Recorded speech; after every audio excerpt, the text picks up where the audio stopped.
Sir कोणतं मंदिर आहे आणि आपण कुठल्या इथे आलेलो आहात आणि काय सांगाल त्याच्याबद्दल? नमस्कार. आज आमच्या श्री सद्भक्ती प्रसारक भजन मंडळाची सहल जी या वर्षीचं आमचं 3रं वर्ष आहे. पहिल्या वर्षी आम्ही दक्षिण भारत केलं, उत्तर भारत केलं आणि या वर्षी आम्ही पूर्वेकडे आलो आहे. हे पूर्वेकडचं सुप्रसिद्ध मंदिर आम्ही जगन्नाथपुरीला चाललो आहे. मात्र हे जाताना त्याच्या अगोदरचं जे आपल्या भारतामधलं सर्वात उंच स्थापत्यकलेचा सुंदर असा नमुना म्हणजे लिंगराज मंदिर. आणि हे लिंगराज मंदिर तब्बल 2000 वर्षापूर्वी या ठिकाणी बांधण्यात आलेलं आहे. आणि या मंदिराचं वैशिष्ट्य म्हणजे हे पूर्णपणे दगडी कलाकुसरीवर केलेलं आहे. आणि त्यावेळचे अशोक राजे कुशाणबाहू यांच्या कल्पनेतून आणि त्यावेळच्या स्थापत्यकलेचा उत्कृष्ट नमुना म्हणून हे मंदिर या ठिकाणी बांधण्यात आलेलं आहे. भुवनेश्वर या शहराला मंदिरांचं शहर म्हटलं जातं आणि म्हणून या लिंगराज मंदिराच्या आसपास 100 मंदिरं आहेत. आणि या 100 मंदिरांचं दर्शन आज आमच्या सर्व पुण्य आत्म्यांना या ठिकाणी मिळालं. मी आमच्या सगळ्या या सहप्रवाशांना धन्यवाद देतो. आपण खरोखर कुठल्या तरी जन्मामध्ये पुण्य केलं असेल आणि म्हणून आपण या पवित्र भूमीमध्ये आज आपण या ठिकाणी आलो आणि सर्वांनाच मोठा आनंद आहे. आणि आपण अभिमानाने सांगू की आम्ही अख्ख्या भारतामध्ये भ्रमण केलं आहे आणि भारतामधल्या प्रत्येक मंदिर आम्ही फिरलो आहे याचाच आम्हाला अभिमान आहे. आणि म्हणूनच आपण एकदा सगळ्यांसाठी जोरदार टाळ्या वाजूया. या प्रवासामध्ये गावातील आमचे सगळे भजन मंडळातले सहप्रवासी तर आहेतच, पण याच्यामध्ये आमचे मांडे साहेब आहेत की जे नागोठण्याचे आहेत. त्याच्याबरोबर महाराष्ट्रामध्ये ज्यांनी स्ट्रॉबेरीची शेती अतिशय कष्टानं पिकवली असे श्री विनोद पाटील सर या ठिकाणी आहेत. त्याचबरोबर आमच्या बेलोशी हायस्कूलचे माजी मुख्याध्यापक श्री प्रमोद भोईर सर हे सुद्धा या ठिकाणी आमच्यामध्ये सहभागी झालेले आहेत. त्याचबरोबर आमचे मित्र श्री समीर काकेजी अलिबागचे हे सुद्धा या ठिकाणी आलेले आहेत. त्याचबरोबर आमचे जावई कैलास पाटील चिरचोटी हे सुद्धा आमच्यामध्ये सहभागी झाले. त्याचबरोबर योगेंद्र पाटील नागरवाडी हे सुद्धा आमच्यामध्ये सहभागी झाले. त्याचबरोबर आमचा तो नेहमी मोबाईलवर त्याच्या कानात नेहमी हे बसलेलं असतं इकडे हा आमचा एक चांगला मित्र आहे आणि चांगला याच्यामध्ये इन्व्हॉल्व झालेला आहे असा आमचा गोड मित्र आमचे जावई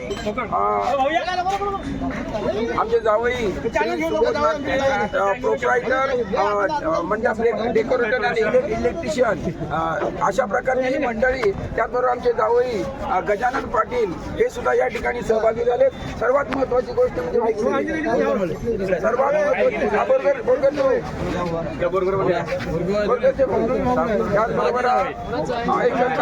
कलाप्रेमी माणूस आमच्या पहिल्यापासून आमच्या टीममध्ये सातत्यानं सहभागी असलेले आमचे हरिश्चंद्र दगडू बनकर बोरघरचे हे सुद्धा या ठिकाणी आहेत. त्याचबरोबर हे सर्व माझे मित्र आपल्या कुटुंबाच्या कामातून म्हणजे शेतीच्या कामातून बिचारे पै गोळा करून अतिशय कमी खर्चामध्ये हे भारताचं दर्शन घेण्याचं आम्ही एक महत्वाकांक्षी निर्णय घेतला होता आणि ते आज आमचा सफल होतोय. नक्की आनंद आम्हाला या ठिकाणी होतोय. आणि म्हणून मी ईश्वराला धन्यवाद देईन की आम्हाला अशा प्रकारचं प्रत्येक ठिकाणी नेण्याचं सामर्थ्य दे, बळ दे आणि शक्ती दे आणि त्यांनी बुद्धी दे अशा प्रकारचे या ईश्वराकडे प्रार्थना करतो आणि या ठिकाणी थांबतो. धन्यवाद. अरे अरे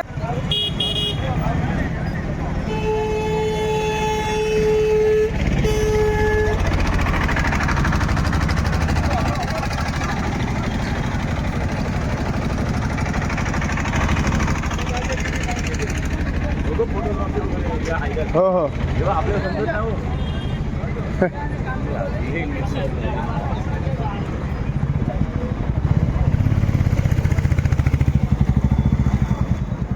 भुवनेश्वर हे कोणतं मंदिर आहे? त्यांच्या लँग्वेजमध्ये ते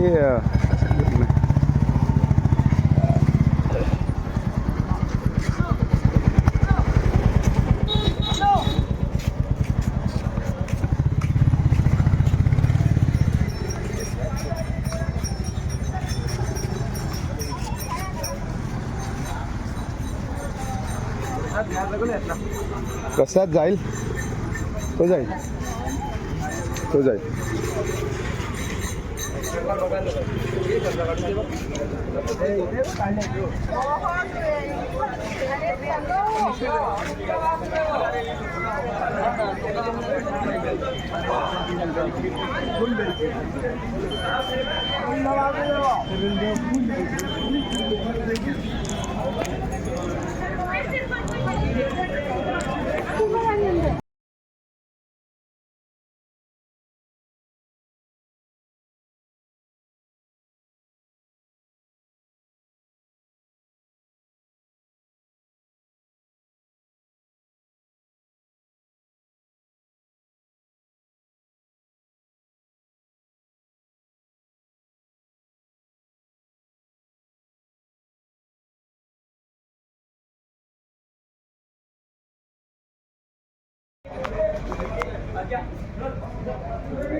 हां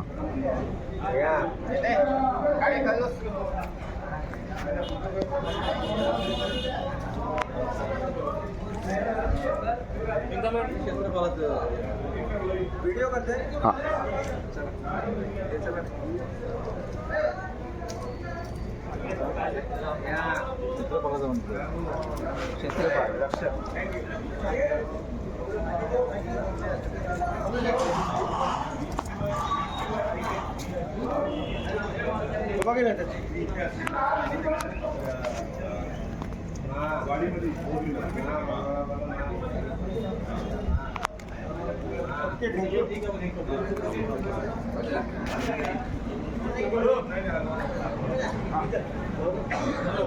काही टेन्शन घेऊ नको. मी आईशी बोलणं झालंय, त्यामुळे प्रश्न येणार नाही. जास्तीत जास्त एक कधीपर्यंत इथे जाणार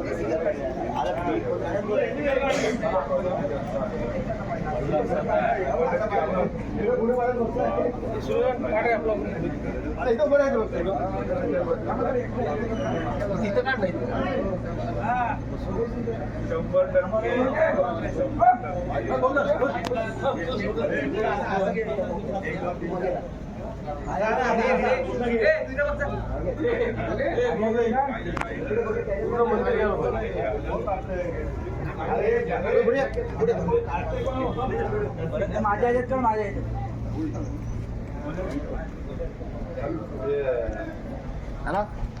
सर, कोणतं मंदिर आहे हे आणि काय सांगाल? हे लिंगराज, हे हरे कृष्ण मंदिर. हरे कृष्ण मंदिर. काय खासियत आहे त्याची? तो भोग वगैरे जो आहे देवाला नैवेद्य 56 भोग दिला जातो. दर दिवशी? दर दिवशी 56 भोग अन्न शिजवलं जातं आणि ते शिजवलेलं अन्न देवाला अर्पण केलं जातं आणि नंतर मग भक्तांमध्ये वाटप केलं जातं. किती वर्षापूर्वीचं मंदिर आहे हे? पुरातन आहे, म्हणजे अगदी याच्या लिंगदेवराय कृष्णदेवरायाच्या कालावधीपासूनचं हे मंदिर आहे आणि स्थापत्य कलेचा, शिल्पकलेचा एक उत्कृष्ट नमुना म्हणून हे मंदिर भारतामध्ये प्रसिद्ध आहे. अच्छा.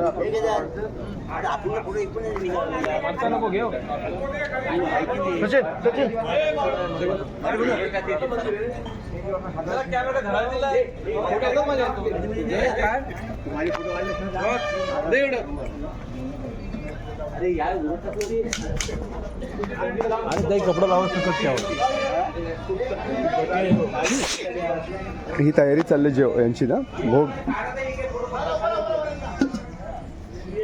मटक्यामध्ये शिजवतात ते. भोपळा आहे, भोपळा आहे ना, भोपळा मुळा सगळी मिक्स असं भाजी आहे. हे त्यांचं किचन आहे अजून पुरातन काळातला. पूर्ण असं उत्कृष्ट अशी मंदिरावर डिझाईन आहे. रेसिपी बघाल ना.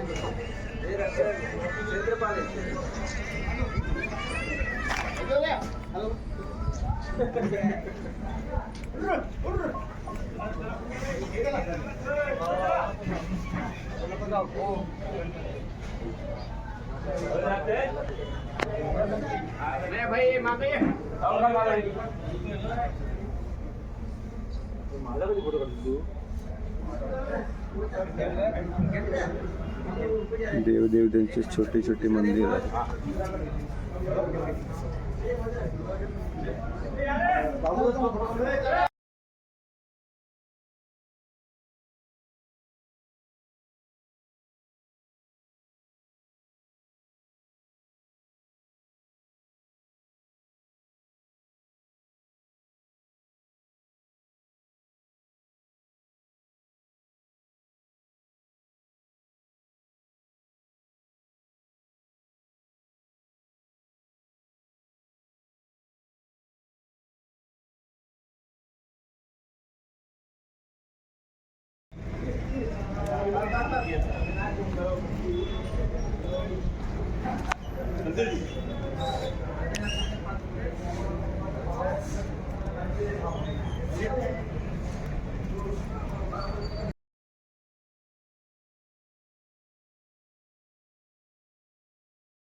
महेंद्रराव